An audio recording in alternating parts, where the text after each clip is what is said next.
Hi, everyone, and welcome to the Heart of Healthcare podcast. I wanted to share my thoughts on the recent repeal of Roe v. Wade. I know this is a difficult and complex and emotional topic for a lot of us, so I'm going to just stick with the facts. First, I want to talk briefly about abortion with my public hat on and how we can actually reduce abortions. Then I want to spend the rest of the time talking about what this means for families like mine who require fertility treatments in order to have children.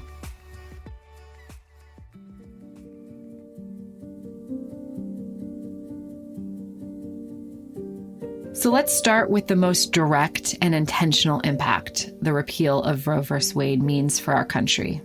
The fact is, this legislation will affect roughly half the country. Some states will have abortion bans starting at 6 weeks, or what they call heartbeat, which is actually a misnomer and medically inaccurate. Fetuses do not have working hearts at 6 weeks. The activity measured on an ultrasound is actually electrical impulses. Scientists can create organoids in a petri dish that have the same electrical pulsing. Other states want to define life and what they call personhood at the moment of fertilization. That is what scares me the most as someone who advocates for better access to fertility treatments. And I'll be discussing why and how this could impact us later in this episode. But let's first talk about the goal here. If the goal of these laws is to truly reduce abortions, then we aren't even pulling the right levers. Evidence shows that restricting access to abortion care, it does not reduce the number of abortions. People who want an abortion will find a way. Criminalizing abortion only prevents safe, doctor-advised procedures. And in fact, unsafe abortion is a leading but preventable cause of maternal deaths and morbidities worldwide. The proportion of unsafe abortions are significantly higher in countries with highly restrictive abortion laws than in countries with less restrictive laws. So again, if the goal is really truly to reduce abortions, we should focus on public health tools that work. So what works? First, I want to talk about comprehensive sex education. And we actually have an entire episode on this, so go listen to it after this. But this is not abstinence-only curriculum that's pushed in some states today that says don't have sex at all. Comprehensive sex ed aims to give students the knowledge, attitudes, skills to make appropriate and healthy choices in their sexual lives without the stigma and shame. It includes teaching safe sex, and it includes the use of contraception. Evidence shows that comprehensive sex ed can help teens make better decisions. In fact, researchers have found that adolescents who receive comprehensive sex ed are significantly less likely to become pregnant than those who don't. Second, free birth control. I mean, this is an obvious one. One study from Washington University found that providing birth control to women at no cost substantially reduces unplanned pregnancies and cuts abortion rates by 62 to 78% compared to the national rate. And when we say birth control, we don't just mean the pill, because people can forget to take the pill. The most effective contraception is what you hear called LARC, or what stands for long-acting reversible contraception. An IUD, for instance, which lasts 5 to 10 years, is more than 99% effective. Unfortunately, these can cost up to $2,000. Just imagine the impact it would have to make these really easy and free to get. Lastly, given that sperm is responsible for 100% of unplanned pregnancies, to really reduce abortions, we need to think about how both parties can contribute to reducing pregnancies. Male birth control, for instance, could make an enormous and positive impact on women's health, and people are working on this. Those are a few tactics for helping prevent the unplanned part in unplanned pregnancies that leads to abortion. But what about the unwanted part?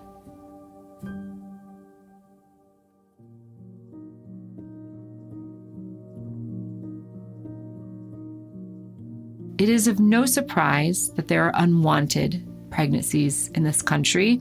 Let's just look at some of the stats about what life is like for women, mothers, and parents in this country.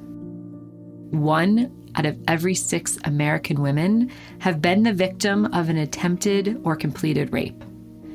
The cost of childbirth in the U.S. is more than the average woman makes in a month. The maternal mortality rate in the U.S. is 3 times higher than in Canada and 10 times higher than in New Zealand. Yet we are one of the few nations without national paid parental leave. We lack affordable and high-quality childcare, leaving the average family to spend 10 to 15% of their annual income on children. And we currently have a formula shortage, to which politicians have been a failure to help us solve. If we want families to have more babies, if we want them to want to have more babies, we need to start working on the quality of life for families in the United States. Okay, we're going to take a quick break, and then when we come back, we'll talk about what this means for infertility patients.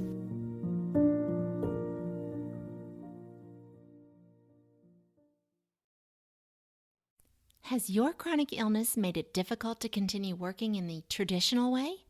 Want to learn how to find and create flexible remote work that both accommodates your chronic illness and generates an income?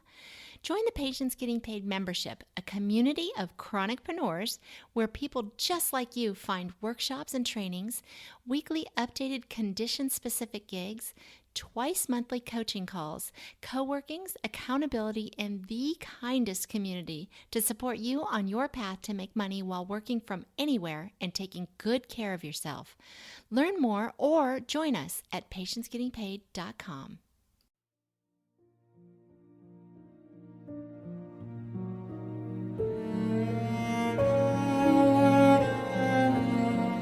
The recent Supreme Court ruling represents a major blow to the fight for reproductive justice in the United States, and it will create varying reproductive healthcare restrictions across the country that span far beyond a woman's right to bodily autonomy. Having experienced firsthand the despair that infertility creates for those facing it, I am especially troubled and worried for the implications that this may have on fertility treatments. I would not be a mother today if it weren't for IVF. Infertility is a disease, and IVF was the only medical treatment that could help our family.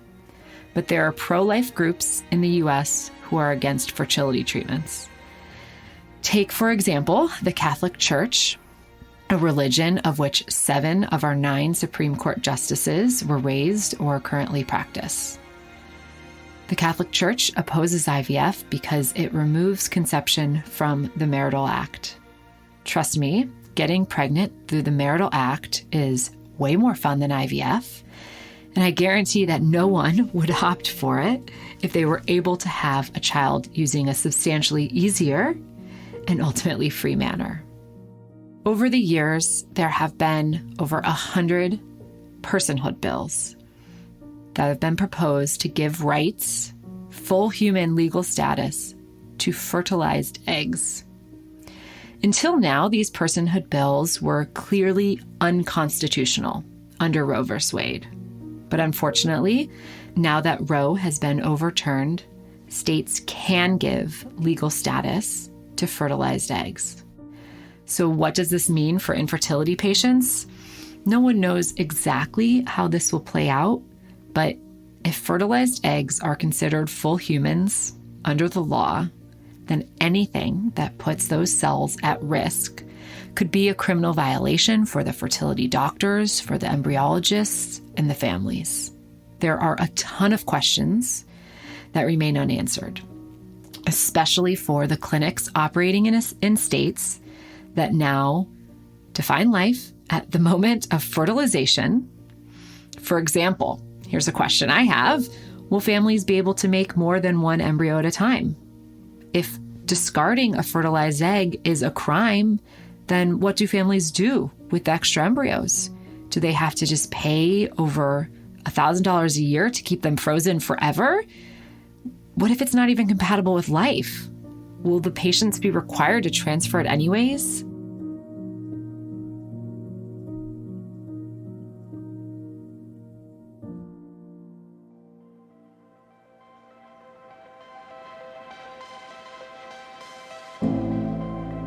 The goal of IVF is to treat infertility and help families who could otherwise not conceive. People turn to IVF for a variety of not fun reasons, including carrying a deadly genetic condition that they don't want to pass on, male factor infertility, if you've previously frozen your eggs due to cancer treatments, or needing an egg and sperm donor. And during IVF, I'm not going to go into too much detail here, but during IVF, eggs are fertilized in a lab and grown under the careful watch of a trained embryologist. And just like in the marital act, attrition does occur at every step. For me, it took 54 fertilized eggs to make one human. Of those 54 fertilized eggs, only 33 naturally made it to day 5 to be genetically tested. And then after that, only 15 were genetically tested that had the right number of chromosomes. Of those 15, only one of those ended up turning into a live birth. Overturning Roe could make IVF even less accessible for families in the US than it already is. While laws restricting access to medical treatments seem so draconian in nature that they seem almost unbelievable, they actually have been in existence in developed countries not long ago.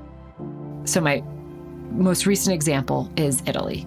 From 2004 to 2009, before it was overturned, Italy required that IVF patients could make at most 3 embryos.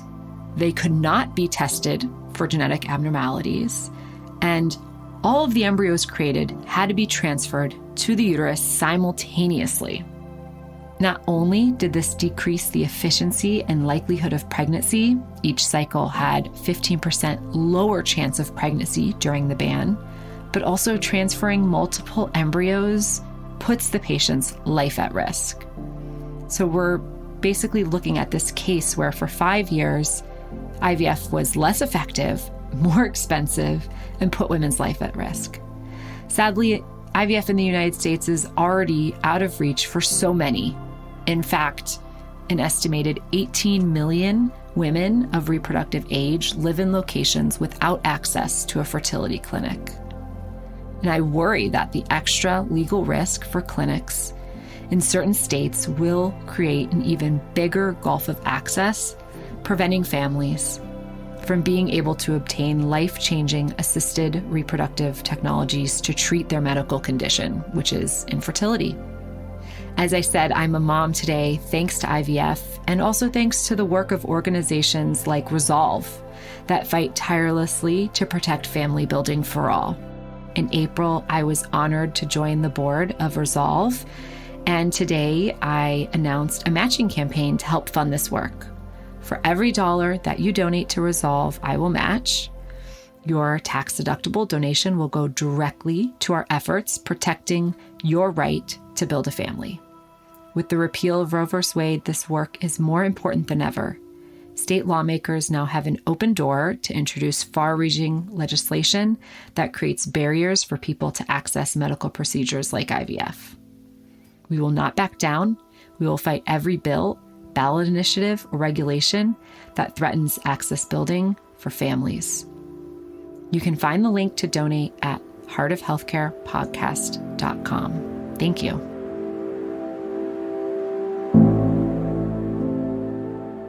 Thanks for listening to this episode of The Heart of Healthcare.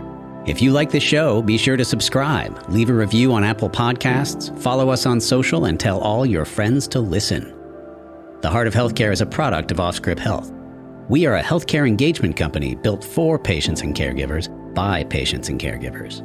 Our executive producers are Matthew Zachary and Andrew McDowell. Our senior producer is Brianna Seeley. Our intern is Antonella Sterniolo. Our host is Hallie Tecco. It is recorded, mixed, and edited by Brianna Seeley. For advertising and media inquiries, email media@offscrip.com. That's media@offscrip.com. For more information, visit offscrip.com.